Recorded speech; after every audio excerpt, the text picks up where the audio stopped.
blessing yang terbaik turun. Roh hikmat, wahyu, dan pengertian juga melanda kami. Dan pagi ini biar firman Tuhan bicara lagi dalam hidup anak-anak-Mu. Terima kasih Bapa, kami bersyukur Engkau Tuhan yang luar biasa. Tidak ada satupun yang pulang dalam keadaan yang sama. Semua anak-anak Tuhan yang juga mengikuti ibadah ini dimanapun mereka berada, di negara manapun, di kota manapun, di kampung manapun, Engkau memberkati, Engkau melawat Tuhan. Bahkan mujizat dan kuasa-Mu melanda mereka di tempat di mana mereka berada. Terima kasih Tuhan Yesus, terima kasih. Terima kasih Tuhan. Bicara ya Tuhan, biar kami menangkap hati-Mu di dalam nama Tuhan Yesus. Semua berkata, amin. Silakan duduk saudara. Matius pasal yang ke-14. Kita akan lihat mulai ayat yang ke-13 sampai dengan ayat yang ke-21. Cerita yang sudah tidak asing lagi, tapi mari kita lihat apa yang Tuhan mau sampaikan buat kita pada pagi hari ini. Matius pasal 14, mulai ayat yang ke-13.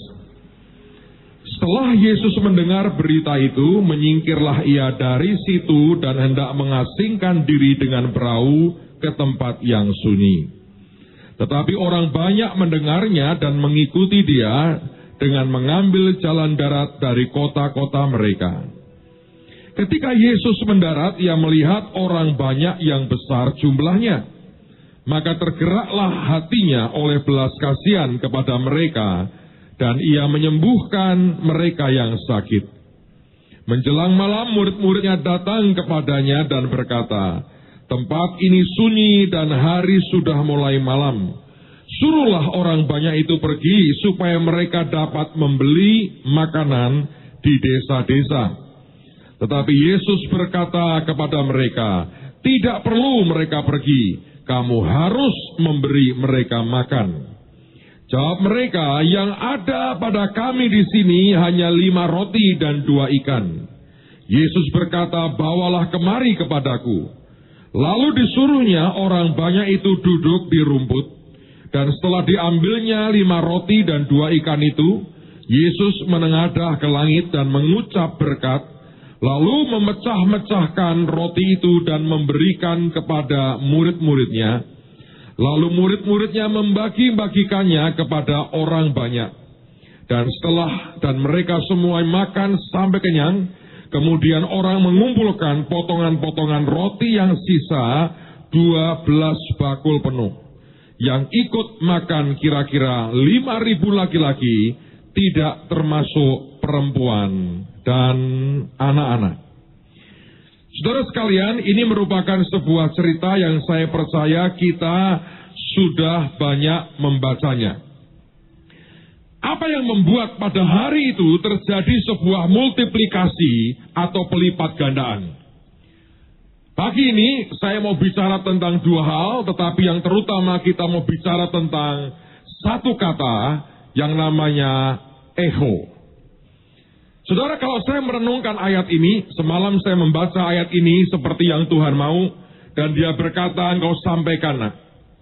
Maka saya melihat, saya bertanya Tuhan, sebenarnya apa yang membuat engkau melakukan sebuah mujizat, melipat gandakan 5 roti dan 2 ikan? Saudara, tidak ada satupun yang Tuhan kerjakan atau katakan yang tidak punya makna dan tidak punya tujuan.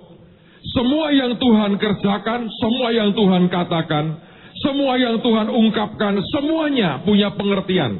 Semuanya punya makna dan semuanya punya tujuan. Ketika saya merenungkan akan ayat ini, Roh Kudus menunjukkan 2 hal sebagai pesan Tuhan buat semua kita pada pagi hari ini. Itu diawali dengan sebuah pernyataan dari para murid. Mereka dikerumuni oleh ribuan orang. Dan Alkitab berkata Yesus menyembuhkan mereka semuanya satu persatu, disentuh dan Tuhan sembuhkan. Yang ajaib kemudian para murid melihat bahwa hari sudah mulai gelap dan mereka juga berempati kepada keadaan orang-orang itu.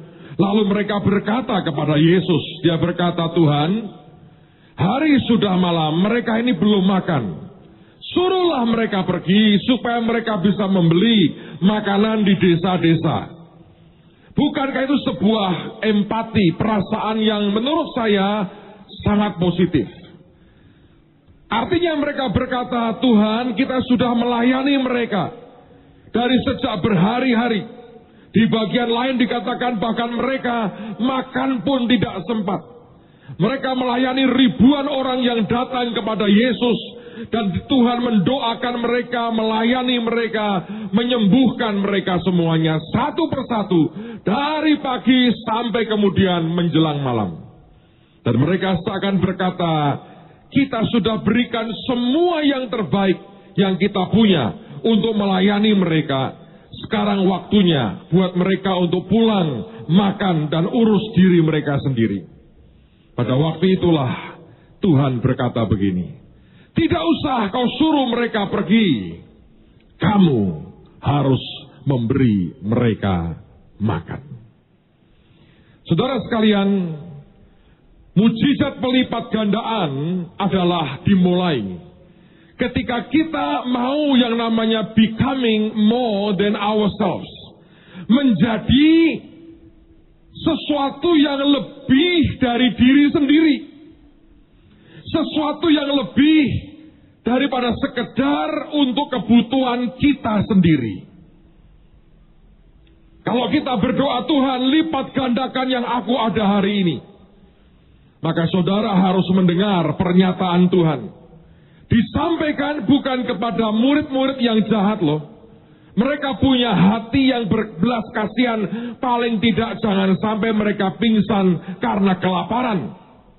Tapi Tuhan berkata kebaikan hatimu, empatimu seperti itu tidak cukup.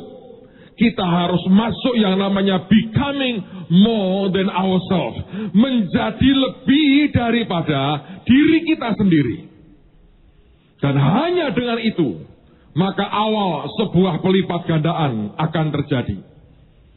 Saudara, pertanyaannya sebetulnya sederhana. Kalau kita ingin mengalami multiplikasi pelipat gandaan, Tuhan akan berkata, untuk siapa semuanya itu? Kalau untuk engkau, bukankah aku sudah memberikan jauh lebih banyak dari yang kau pikirkan selama ini? Tapi ada orang-orang yang di dalam hatinya berkata, aku tahu sebetulnya aku punya jatah, punya mandat lebih daripada apa yang aku ada pada hari ini. Maka saudara sedang dibawa Tuhan untuk mengalami yang namanya becoming more than ourselves. Menjadi lebih daripada sekedar diri kita sendiri. Tapi yang kedua, dan ini yang mau saya tekankan buat saudara. Kalau Anda memperhatikan pada ayat yang ke-17 tadi. Sekarang saya mau ajak Anda melihat dalam terjemahan yang lain.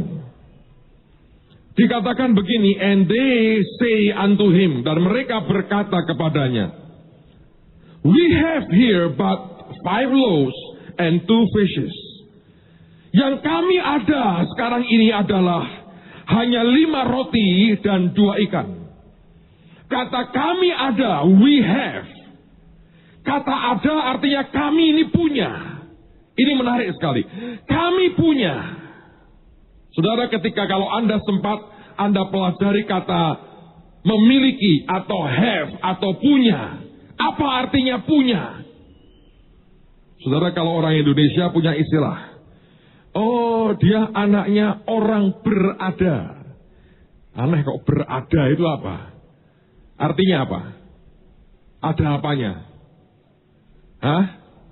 Ada duitnya toh? Dia anak orang berada. Dia anaknya orang punya. Loh, kita kan ya punya. Tapi sebetulnya kata punya, kata ada, dalam bahasa Inggrisnya kata have di sini, menunjuk kepada yang namanya kekayaan, yang namanya berkat, yang namanya keuangan, yang namanya status, apapun. Ya kan? Kamu jangan deket-deket sama dia loh. Dia anaknya orang berada. Nah, kita orang kurang berada. Ada gitu kan istilahnya. Anda tahu kata ada di situ, kata punya di situ, kata have. ketika saya pelajari kaget saya, saudara. Itu dari kata Girika echo. Lalu saya coba pelajari kata echo ini sebetulnya asalnya apa? Ini dari sebuah mitologi Yunani. Saya nggak usah cerita komplit ya. Itu mitologi cerita tentang dewa-dewa Yunani sebetulnya. Kata ini muncul dari situ. Singkatnya aja supaya Anda tidak usah tertarik karena dewa Yunani itu gawat. Suka selingkuh, suka segala macam. Jadi nggak usah diurus cerita itu, saudara. Puji Tuhan lah Anda tidak menyembah mereka yang suka selingkuhan. Tapi kata echo ini sebetulnya gambarnya seorang bidadari yang suaranya itu hanya dia bisa bicara menirukan suara orang lain. Dan biasanya itu kata itu dengan itu misalnya gini, saya. Ngerti saudara? Dia hanya nirukan kalau saya. Dia bilang, tidak, nggak mungkin. Si echo itu, katanya cantik, si echo itu. Nanti si echo ini jatuh cinta sama dewa lain. Dewa namanya Narsisus. Dari situlah lahir kata narsis. Kenapa? Ini dewa ganteng katanya. Dia lihat di pantulan air, wajahnya, dia berkata, wow. Dan dia jatuh cinta sama dirinya sendiri. Nah itu narsis. Kalau Anda banyak gaya narsis itu, nah itu kayak gitu saudara. Jangan buat terus-terus loh. Dalam cerita dia tidak kawin soalnya. Karena dia tidak pernah bisa menghargai dan tertarik kepada yang lain kecuali dirinya sendiri. Makanya banyak orang kalau suka gaya di cermin, ini. Narsis sih lah itu dari kata itu supaya Anda ngerti. Bukan karangan wong Demak, itu memang mitologi Yunani, saudara. Nah, echo ini dewi cantik. Kalau Anda mau kawin sama orang ini boleh. Anda berkata, hai. Mau nggak Anda ditiruki terus gitu? Saya minta makan. Data gitu toh. Nggak bisa yang lain. Dia hanya menggemakan. Ngerti saudara? Ini echo ini. Dan Tuhan berkata, Alkitab mengatakan, mereka berkata, di sini kami ada 5 roti dan 2 ikan. Yang membuat sebetulnya 5 roti dan 2 ikan ini kemudian berlipat kali ganda, karena ketika dimiliki, dia berkata, kami punya sesuatu yang bisa berecho. Ngerti maksudnya? Sesuatu yang bisa membuat ini bergema, bergaung. Saya beri contoh.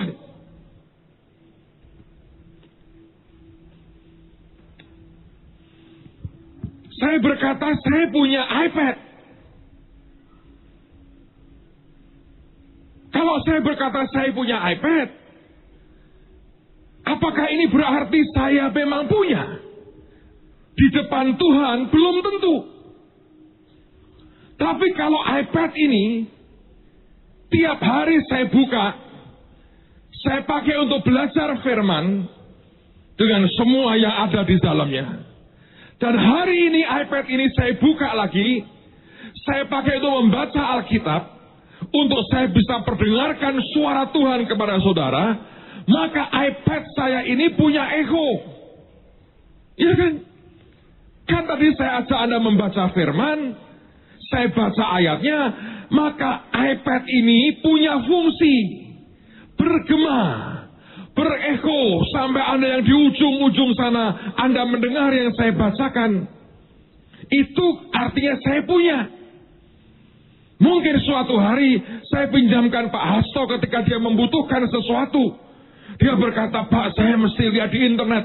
Saya berkata, pakai iPad saya. Maka iPad ini saya punya. Saya punya sebagai barang yang berecho. Kalau saudara punya sesuatu buat dirimu sendiri, itu belum punya di hadapan Tuhan. Sebab kata ada, kata punya, kata memiliki hanya bagus di hadapan Tuhan jika itu betul-betul keluar egonya dalam hidupmu. Pak, lawannya ego apa? Ego. Kalau ego itu untuk dirimu sendiri, kalau ego itu ada gemanya. Pertanyaannya sekarang adalah, hidup saudara itu ego atau ego? Sekarang kita lihat sebuah cerita di Alkitab. Nanti kita bisa paham. Lukas pasal yang ke-16.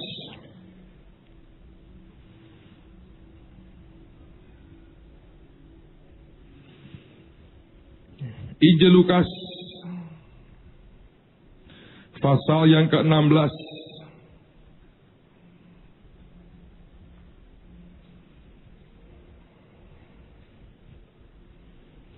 Lihat pada ayat 19 mulai. Lukas 16 mulai 19. Lukas 16:19.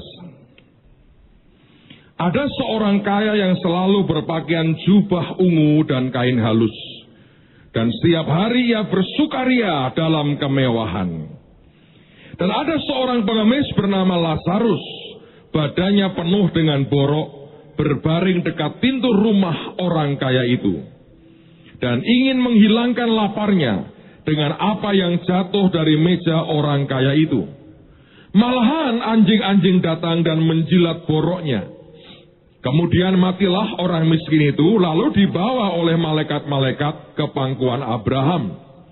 Orang kaya itu juga mati lalu dikubur, dan sementara ia menderita sengsara di alam maut, ia memandang ke atas dan dari jauh dilihatnya Abraham dan Lazarus duduk di pangkuannya.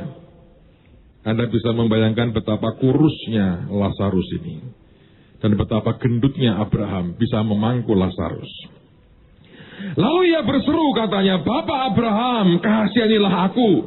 Suruhlah Lazarus supaya ia mencelupkan ujung jarinya ke dalam air dan menyejukkan lidahku, sebab aku sangat kesakitan dalam nyala api ini." Orang kaya itu mati tetap sombong juga. Di neraka tetap sombong.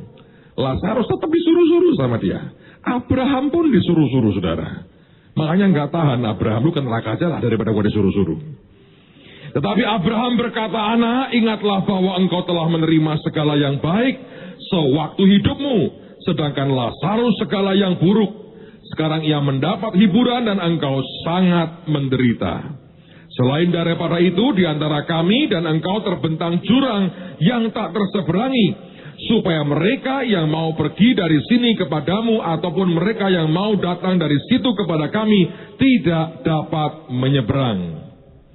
Kata orang itu, "Kalau demikian aku minta kepadamu Bapa supaya engkau menyuruh dia ke rumah ayahku." Mentang-mentang ini bekas pengemis, saudara. Disuruh-suruh, tapi saya beritahu kecongkaan Anda di surga dan di neraka tidak laku sama sekali.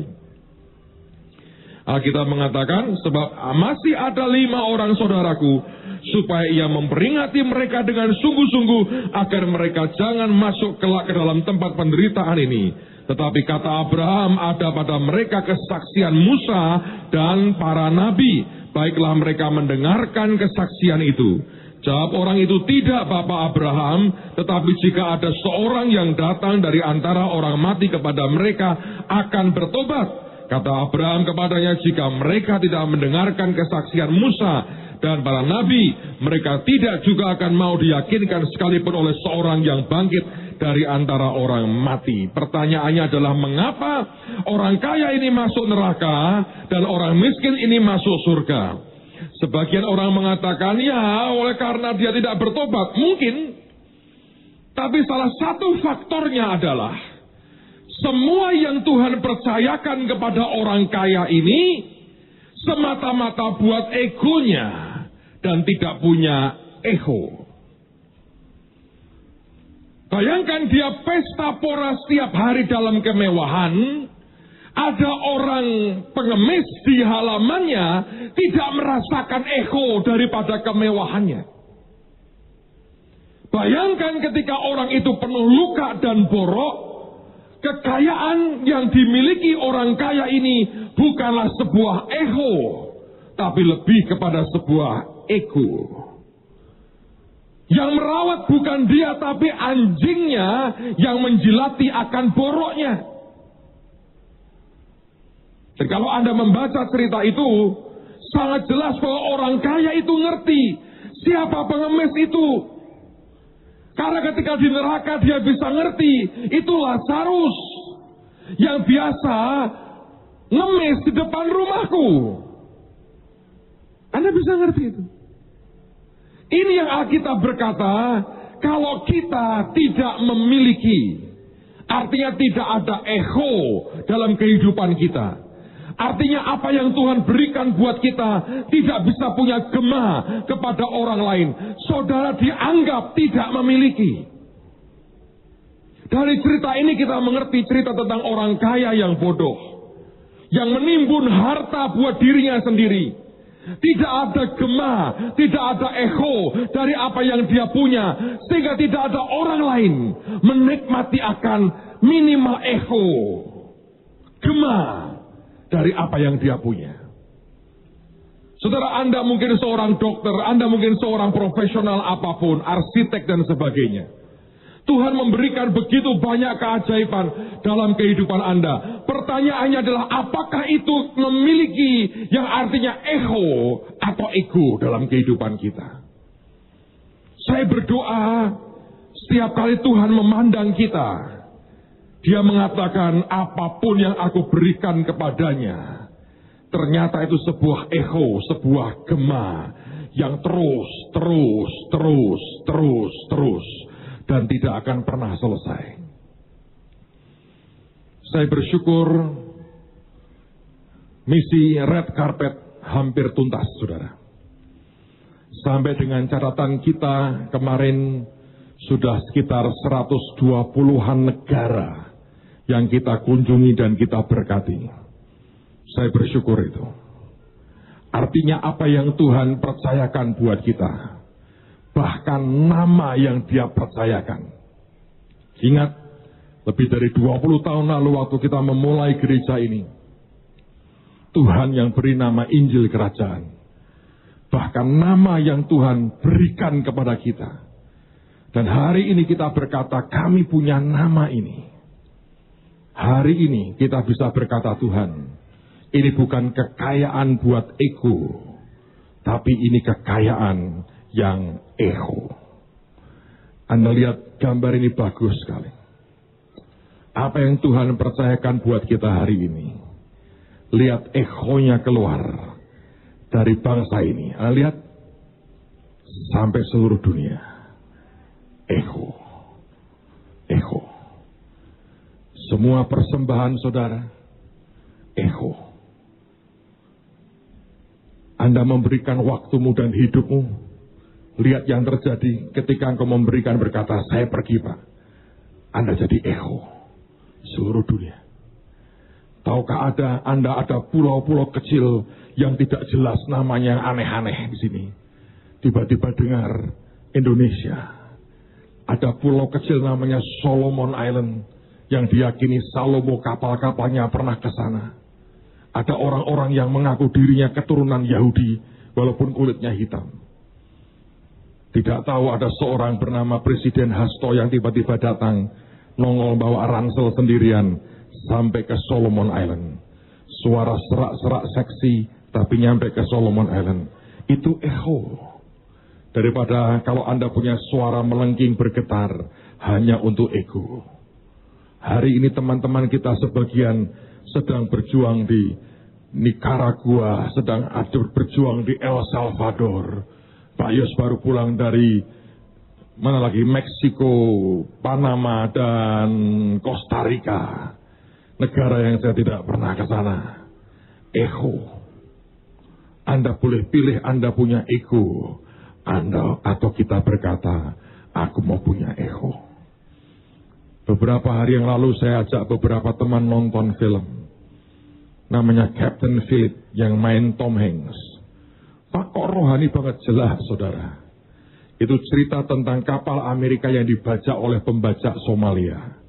Di antara teman yang saya paling ajak, yang menurut saya paling menjiwai, namanya Pak Budon.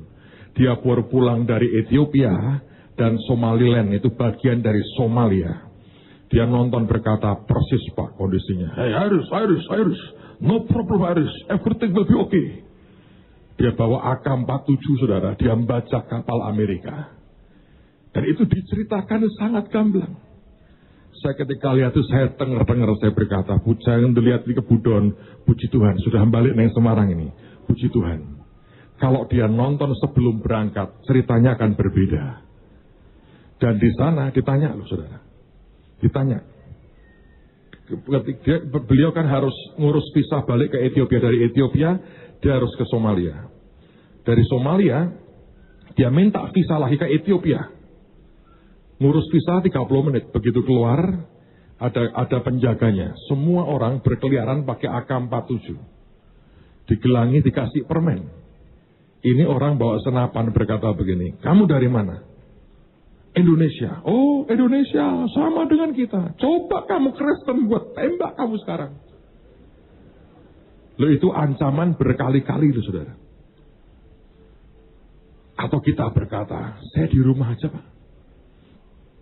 Anaknya sudah mulai gede, lucu, budon kecil, saya tak ngeloni anak saja.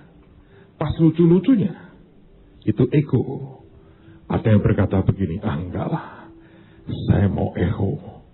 Somalia yang gitu tempatnya, somewhere di sini saudara. Susah mau HP, susah. Anda boleh punya BB komputer, Anda lihat AK-47 murah. Handphone tidak ada. Tapi ego. Tahukah saudara, 120 negara hari ini sudah kita layani. Dan kita akan selesaikan red carpet ke seluruh dunia. Amen saudara. Seluruh dunia. Selesai dalam nama Yesus. Ada kepulauan aneh-aneh. Ada kepulauan Madagaskar. Kayak film kartun itu. Ada lagi Komoros. Susah. Bayangin, pernahkah Anda berpikir kota Soto menjangkau dunia? No. Kota yang semakin cemerlang ini menjangkau dunia. Kenapa? Ego. Sampai ke ujung bumi. Selesai. Sampai ke ujung bumi. It's ego. Apapun yang kau punya, cuma dua sekarang. Ego atau ego. Selama ini Anda mendukung bagus di provinsi, Anda beri persembahan. Setiap setahun 2 kali kita bisa berkati ratusan hamba-hamba Tuhan. Dari seluruh Indonesia, dari berbagai bangsa, datang kemari diberkati. Waktu mereka balik, mereka pulang dengan berkat Tuhan. Hidup mereka diubah, mereka diurapi, mereka disegarkan kembali. Apa itu? Ego. Nyebar sampai kemana-mana. Amen, saudara. Saya baru dengar dari tim yang ke Amerika Latin. Ke Afrika Utara, Tunisia, Aljazair, Maroko. Ketemu dengan kelompok orang-orang Mali.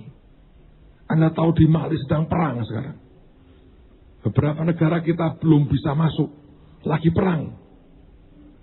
Tapi saya tahu anak-anak berjuang, berdoa. Sebagian lagi berdoa minta Tuhan buka Libya buat kami. Itu tempat Anda tahu dubes Amerika dari tembak mati. Kenapa berdoa begitu? Sebab bukan ego, tapi ego. Dan panggilan ini tidak pernah boleh hilang dalam hidup kita. Mereka berkata kami hanya punya 5 roti dan 2 ikan. Tuhan berkata kalau ada ego dalam hidupmu, untuk membuat dari titik kecil ini berubah dalam keajaiban Tuhan, bawa ke seluruh dunia dan terus bergema seperti ini, bukan hal yang sulit buat Tuhan. Dia akan sanggup melakukannya. Anak-anak kita pergi ke Vanuatu, ke Fiji, negara mana aneh-aneh, Samoa, Tuvalu, satu lagi yang aneh. Tonga, satu lagi kiri apa? Hah? Kiribati, itu apa Kiribati? Kiribati saya tahu, kalau Kiribati kan untungnya ada negara yang namanya Kiribati. Saya dulu geografi saya jago, tidak pernah saya dengar Kiribati. Kiribati kanan untung, mungkin begitu namanya. Itu negara di sini. Kiribati kanan untung di sini. Anda bisa menikmati tinggal di kota ini. Semuanya baik, semuanya bahagia. Atau Anda berkata, Tuhan berikan apapun yang Dia beri. Itu echo. Bergema. Amen, saudara. Teman-teman yang di Madagaskar disambut oleh staf KBRI kita. Bisa melayani staf kedutaan di sana. Dibantu untuk bisa dapat visa ke Komoros. Negara-negara yang secara manusia mengerikan. Echo. Kalau dalam hidupmu engkau bisa mencipta lagu, apakah hanya berhenti di kamar tidur dan kamar mandi? Sehingga di rumahmu antri orang mandi karena Anda sedang berseriosa di kamar mandi. Kalau itu hanya ego. Tapi kalau Anda tulis buat Tuhan, Anda berikan ke kami berkata, bisakah laguku di aransemen? Siapa tahu berguna. Dan ketika dinyanyikan, jadi echo yang luar biasa. Apapun yang Tuhan berikan dalam hidup kita, jangan berhenti jadi ego, tapi jadi echo. Ayat terakhir, kita lihat Mazmur.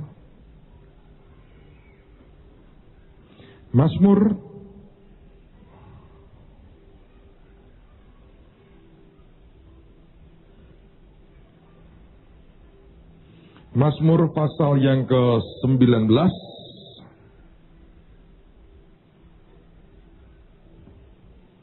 Ayat yang pertama sampai dengan ayat yang kelima.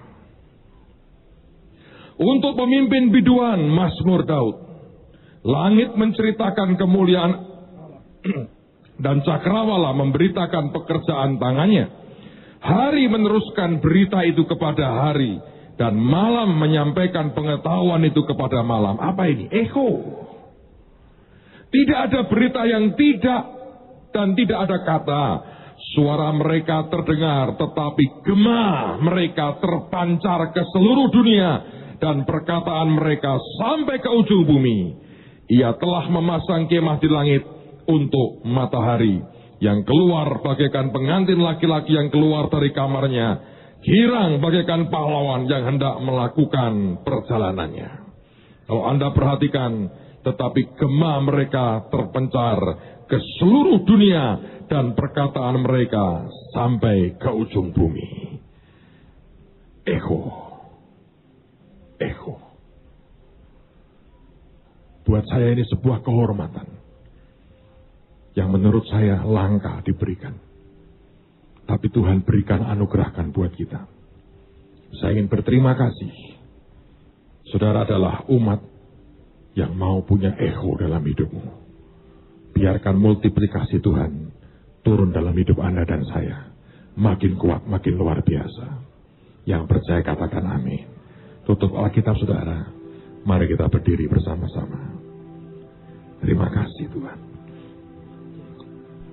Doakan Pak Victor dan tim, Charlie dan tim. Mereka sudah tiba di Amerika dan harusnya mereka on the way pulang dalam hari-hari ini. Diharapkan besok malam sudah tiba kembali di Indonesia. Mereka selesaikan dalam 2 tim itu berapa negara ya? 6 negara. Termasuk Kuba mereka sudah jangkau. Jamaika, Bahama. Itu ada namanya segitiga emas. Segitiga Bermuda, maaf. Dan daerah situ mereka bergerak membawakan kegerakan Tuhan. Ada banyak orang mengalami divine connection yang aneh, yang ajaib.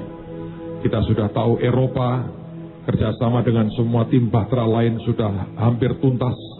Tinggal 1 tim Bosnia. Kita berdoa visa mereka keluar, mereka berangkat, mereka selesaikan Bosnia. Tapi dengan demikian seluruh Eropa akan tercover. Kita bisa berkata juga bahwa seluruh Amerika akan tercover juga. Dan saya percaya bahwa seluruh Afrika juga akan segera tercover dengan sempurna. Beberapa tim sudah berangkat pagi ini, dan beberapa tim lagi juga bersama-sama mereka.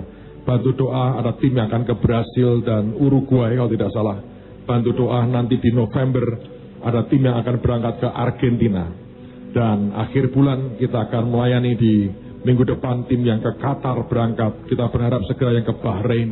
Kemudian kita akan berdoa buat teman-teman yang akan ke Yordania dan kemudian masuk ke Palestina dan Israel. Kita percaya anugerah Tuhan, kita gelar karpet merah ke seluruh dunia.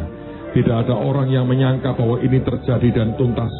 Tapi saya mau berkata, Tuhan dipermuliakan dengan cara Tuhan yang ajaib. Amen, saudara. Mari angkat tanganmu di hadapan Tuhan. Belajar bersyukur dengan apa yang Dia beri. Hamba mintakan blessing Tuhan. Tidak ada ego di tengah-tengah kami. Yang ada ego ya Tuhan. Tidak ada ego, yang ada adalah ego. Biarkan dari hidup kami bergema, bergema, bergema. Apapun yang Tuhan beri akan bergema, akan bergema, akan bergema, akan bergema sampai ujung bumi, akan bergema, akan bergema, akan bergema, akan bergema, akan bergema sampai ujung bumi. Akan bergema Tuhan. Akan bergema, akan bergema, akan bergema, akan bergema. Terus sampai memancar, sampai kepada hidup yang kekal. Sampai ujung bumi, sampai ujung bumi, sampai ujung bumi. Sikarata sikiri mata santa karala mata. Musikiri metes sokorolos sikayana mata kuruno musik. Ya Tuhan, ya Tuhan, ya Tuhan, ya Tuhan, ya Tuhan, ya Tuhan, ya Tuhan. Ya Tuhan, ya Tuhan, ya Tuhan, ya Tuhan. Blessing Tuhan, berkat multiplikasi pelipat gandaan. Ada, karena ada ego. Kami memiliki apa yang kami punya, jadi gema yang luar biasa. Sampai ke ujung bumi, sampai ke ujung bumi, sampai ke ujung bumi, sampai ke ujung bumi. Dan terima kasih buat anugerah-Mu. Kami akan menyanyi seperti belum pernah kami nyanyikan. Sing like never before. Dan kami percaya anugerah-Mu dicurahkan dengan ajaib. Terus angkat tangan, sembah Dia dengan puas.